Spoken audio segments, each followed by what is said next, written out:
Elshinta News and Talk. Pendengar, Presiden Joko Widodo menargetkan pertumbuhan ekonomi Indonesia berada di kisaran 4,5 hingga 5,5% pada 2021. Tidak hanya itu, dari informasi atau untuk tahun depan, pemerintah juga memastikan akan menjaga inflasi pada kisaran 3%. Berikut kutipan pernyataan Presiden Joko Widodo saat memaparkan asumsi indikator ekonomi makro dalam penyusunan RAPBN 2021. Pertumbuhan ekonomi diperkirakan akan mencapai 4,5% sampai dengan 5,5%. Tingkat pertumbuhan ekonomi ini diharapkan didukung oleh peningkatan konsumsi domestik dan investasi sebagai motor penggerak utama. Inflasi akan tetap terjaga pada tingkat 3% untuk mendukung daya beli masyarakat. Rupiah diperkirakan bergerak pada kisaran 14.600 per 1 US dolar. Selain itu, suku bunga SBN 10 tahun yang diperkirakan sekitar 7,29%. Realistiskah target pemerintah serta apa yang harus dilakukan agar hal tersebut dapat terrealisasi? Kami akan membahasnya bersama dengan Manajer Riset Forum Indonesia untuk Transparansi Anggaran atau FITRA, Badiul Hadi. Kami undang Anda juga pendengar untuk ikut berpartisipasi di nomor telepon 021 5869000, SMS dan WhatsApp di 0811806543. Elshinta News and Talk. Ya, Pak Hadi, tadi kita sudah sama-sama mendengar ya, pertumbuhan ekonomi ditargetkan ada di angka 4,5 hingga 5,5% di 2021. Bahkan juga pemerintah memastikan akan menjaga inflasi di kisaran 3%. Dengan kondisi pandemi seperti sekarang ini, apakah realistis target tersebut, Pak Hadi? Iya, terima kasih. Selamat siang menjelang sore, Mas Arief dan Selamat siang. pendengar Elshinta di manapun berada. Kalau pertanyaannya soal ini pidato presiden, memang kayaknya presiden membangun optimisme yang berlebihan kayaknya terkait pertumbuhan ekonomi Indonesia ya, terutama di masa pandemi ini. Karena kalau Fitra kami melihat ini sangat tidak realistis gitu. Sangat tidak realistis setelah kemarin di angka 5,5 kemudian tiba-tiba anjlok minus 5 dan ini mau didorong balik lagi di angka yang sama. Sementara kalau kita lihat tren pertumbuhan ekonomi kita itu kan setiap tahun rata-rata di kisaran 0,2% setiap tahunnya. Bahwa kemudian angka pertumbuhan kita itu di angka 5% itu kan bangunannya sangat lama. Tidak hanya sekedar 1-2 tahun untuk posisi stuck di angka 5% itu. Jadi kalau Fitra kami melihat ini terlalu optimis. Baik saja optimis itu, tapi kalau terlalu berlebihan tanpa mengukur diri, itu juga jadi masalah di kemudian hari nanti. Nah, kalau kita bicara idealnya, berapa memang pertumbuhan ekonomi di 2021 kalau kita lihat bahkan saat ini minus ya? Iya. Kalau lihat misalnya negara-negara yang hari ini mampu mendorong pertumbuhan ekonomi mereka kayak Tiongkok, kayak Vietnam itu kan cuma di 0,3 ya rata-rata. Artinya paling realistis itu ya Indonesia di angka 1 atau 2% itu paling itu sudah dipaksa optimis ya untuk mencapai angka pertumbuhan itu kan. Karena tadi saya sampaikan di atas rata-rata pertumbuhan kita itu kan sangat minim ya setiap tahunnya dari tahun 2018 misalnya ke 2019, dari 2019 ke 2020 itu kan rata-rata hanya 0,2% kan ya gitu. Jadinya ini menurut saya ya idealnya di angka-angka itulah. Gitu. Iya. Kalau kita ketahui terakhir kali bahkan APBN 2021 kan didesainnya dengan pertimbangan pemanfaatan dan juga antisipasi perubahan demografi. Apakah ini juga nantinya perlu penyesuaian, Pak Hadi? Iya jelas, apalagi ketika pertimbangan demografi ya, ini juga menjadi karena bonus demografi kita juga cukup besar nantinya sampai di 2045 kan kayak gitu. Nah ini menjadi pertimbangan yang baik sebenarnya, cuman memang harus realistis lah bahwa situasi hari ini dengan pagebluk pandemi COVID ini, saya kira kita butuh ekstra ya, bahkan konsentrasi APBN kita itu kan sudah full ditarik ke ke penanganan COVID, meskipun dalam tanda kutip kalau dengarkan pidato Presiden kemarin itu masih infrastruktur masih cukup tinggi anggarannya kan kayak gitu. Ini kayaknya masih Iya. dipakai juga obsesi infrastrukturnya masih sangat kuat sekali juga ini. Sementara efek dampak COVID dari sisi kesehatan, sosial dan ekonomi ini justru kalau dilihat trennya turun kan anggaran untuk Iya. penanganan COVID 2021 itu kalau sekarang hampir 700 triliun, di tahun 2021 kan hanya sekitar 300-an triliun. Dan itu hampir separuh dipangkas kembali oleh pemerintah untuk penanganan COVID. Sementara kalau kita lihat kinerja pemerintah kita pada posisi hari ini, serapan anggarannya kan masih sangat rendah di 2020 ini, ya kan? Artinya pemerintah terseok-seok nih kelola anggaran ini, kayak gitu kan. Nah, ini saya kira juga menjadi refleksi bahwa referensi atau kebijakan didasarkan pada demografi itu menjadi sangat baik, penting, tapi harus lebih realistis di dalam konteks penentuan angka-angka yang ingin dicapai oleh pemerintah. Iya, sebagian masyarakat menilai pemerintah hanya memikirkan sektor ekonomi aja menghadapi pandemi COVID, sementara sektor pendidikan kurang mendapat perhatian. Kemudian juga beberapa waktu yang lalu kita tahu ada subsidi upah yang akan diberikan kepada pekerja sektor swasta. Sementara untuk yang sektor informal juga ada diberikan, tapi dinilai besarannya tidak fair lah begitu untuk sebagian masyarakat. Nah, melihat hal ini seperti apa, Pak Adi?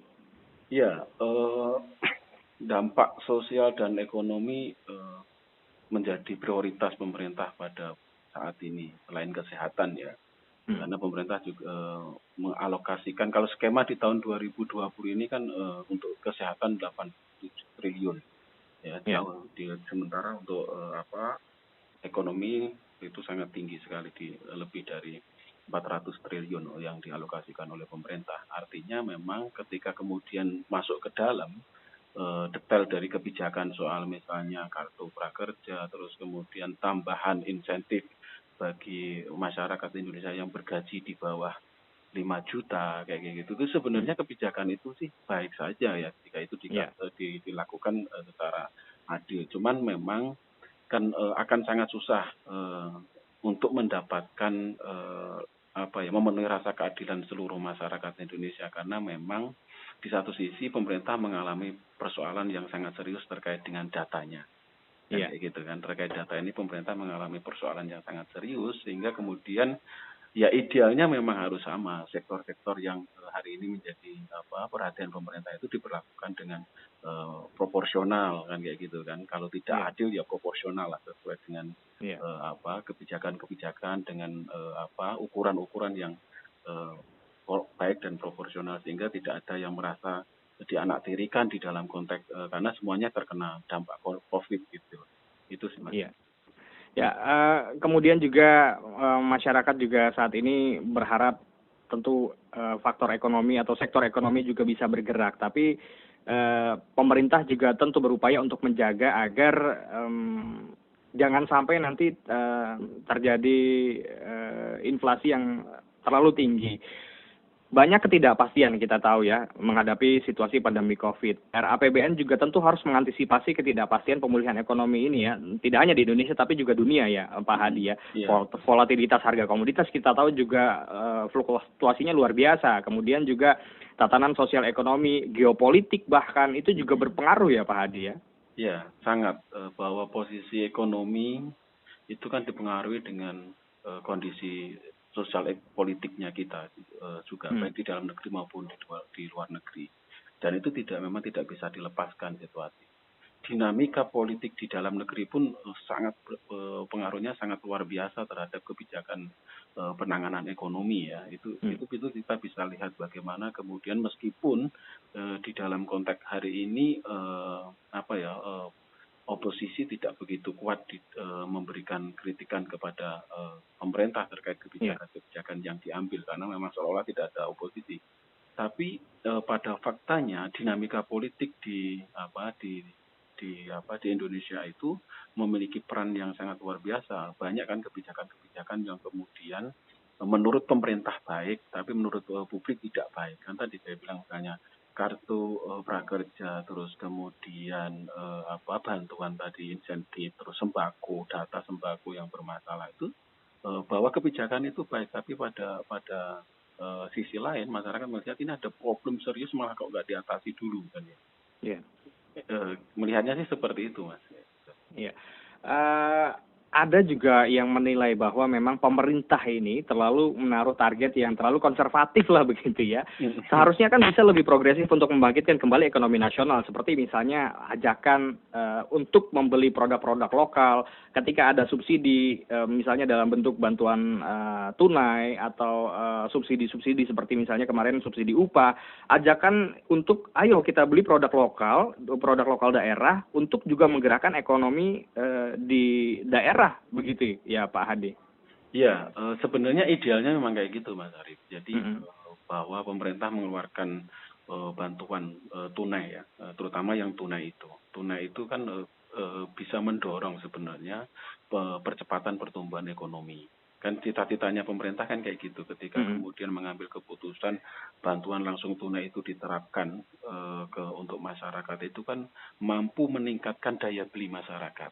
Yeah. Ya karena mampu meningkatkan daya beli masyarakat dengan harapannya dengan membeli produk-produk lokal. Misalnya masyarakat yang di desa ya sudah ketika mau beli beras ya berasnya petani langsung, mau beli ikan ya ikannya nelayan langsung.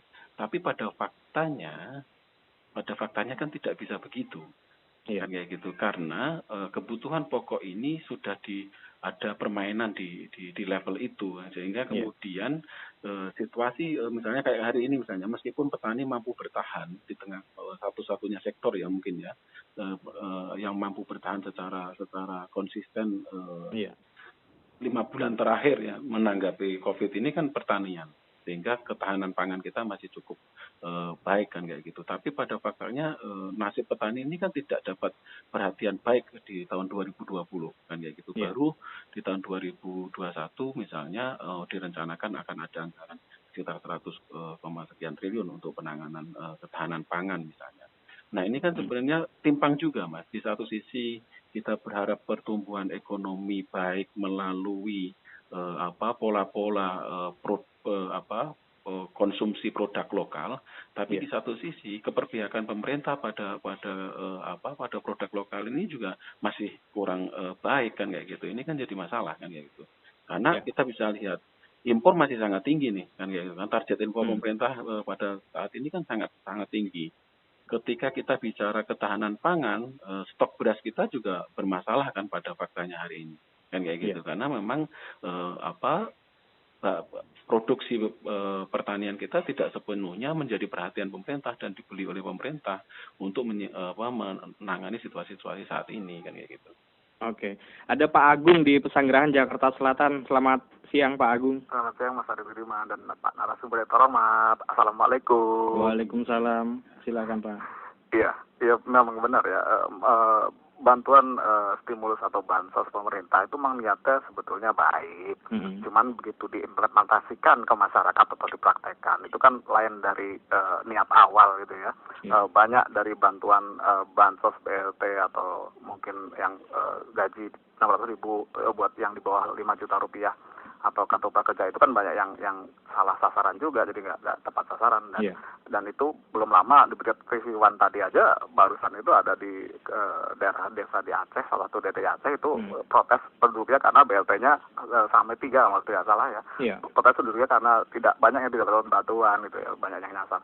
Nah itu membuktikan bahwa implementasinya memang masih kurang benar di lapangan ya, dan itu mungkin tidak begitu mendongkrak daya beli di masyarakat karena salah sasaran itu, dan penggerakan ekonomi pergerakannya hanya sedikit nanti kemungkinan timbulnya, jadi tidak bisa mengatasi kesulitan ekonomi juga. Dan ini harus diperhatikan oleh pemerintah, dan khusus untuk komoditi pertanian memang di negara kita kayak pemerintah kurang memperhatikan di komoditi pertanian ya, sehingga kita sering impor itu ya buat beberapa komoditi pertanian, dan juga buat bahan baku industri lain itu masih impor ya buat bahan bakunya.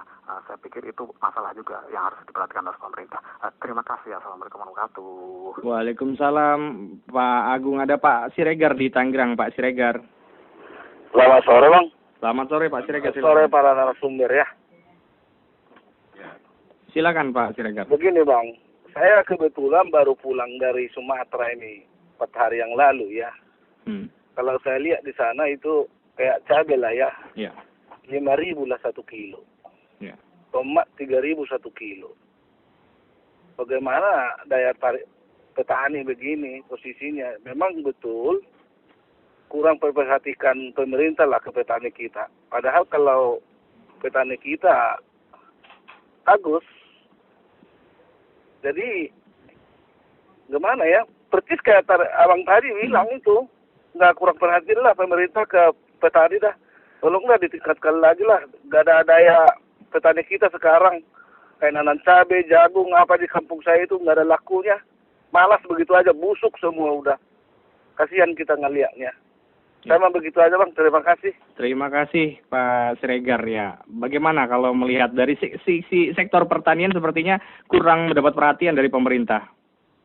Iya, terima kasih Pak Agung di Pesanggerahan dan Pak Siregar di Tangerang. Saya kira potret lapangan ya yang disampaikan oleh beliau berdua, terutama pada sektor-sektor yang hari ini menjadi kebanggaan kita, yang diharapkan karena memang kan pemerintah hari ini sedang serius bicara tentang ketahanan pangan, kan itu. Ada problem sih sebenarnya, meskipun ini hanya soal diksi ya yang dipilih oleh pemerintah. Ketika pemerintah memilih diksi ketahanan pangan, tentu ini banyak ruang pilihan, kan kayak gitu. Yang penting ada stok pangan dari manapun sumbernya, kan kayak gitu. Nah, itu yang saya kira menjadi persoalan juga, sehingga misalnya kalau yang penting ada ketahanan pangan itu kan pada prinsipnya yang penting ada stok makanan bagi rakyat dari manapun diperoleh. Tapi beda ketika kemudian pemerintah mendorong isu soal kedaulatan pangan, kan gitu. Kedaulatan pangan itu tentu akan dibarengi dengan kebijakan memperkuat sektor-sektor yang misalnya kayak pertanian, nelayan, perkebunan itu pasti akan didorong serius oleh pemerintah sebagai bagian untuk mencapai target kedaulatan pangan itu, sehingga impor itu bukan pilihan utama tapi pilihan terakhir kalau memang kemudian produksi kita tidak mencukupi. Nah, posisi hari ini tidak begitu. Kan begitu. Tidak begitu. Situasi petani dibiarkan hancur, misalnya tadi disampaikan Pak Siregar di kawasan Sumatera Utara misalnya, petani cabai mengalami problem serius nih, cabainya cuma 5.000 per kilo, kan kayak gitu. Sementara ini sedang panen raya. Di mana pemerintah? Kehadiran pemerintah pada posisi saat ini, katanya pemerintah mengucurkan anggaran besar nih untuk penanganan ekonomi, tapi pada faktanya situasi itu terjadi. Nah, ini kan menjadi pertanyaan kan. Itulah saya kira menjadi pilihan ketika kita bicara tentang ketahanan ataukah kedaulatan pangan. Oke, ketika Presiden dalam hal ini sudah menyampaikan target untuk pertumbuhan ekonomi di 2021, tentu ada langkah-langkah yang harus dilakukan untuk setidaknya kalaupun katakanlah tidak terrealisasi, tapi setidaknya mendekati lah dari target ini. Apa dari Fitra sendiri mungkin memiliki saran yang harus dilakukan oleh pemerintah segera? Ya. Saya kira optimisme pemerintah yang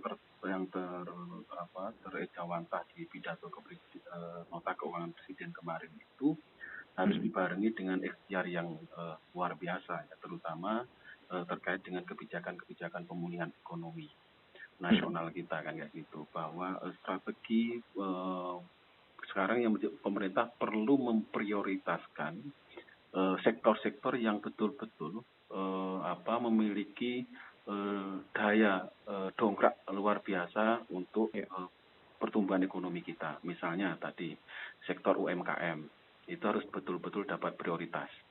Jangan sampai kemudian alokasi anggaran penanganan ekonomi untuk sektor UMKM itu lebih rendah dibandingkan untuk korporasi, kan kayak gitu, yang untuk peringanan pajak dan macam-macam itu. Sementara UMKM hari ini kempas-kempis yang jumlahnya lebih dari puluhan juta itu, kan kayak gitu.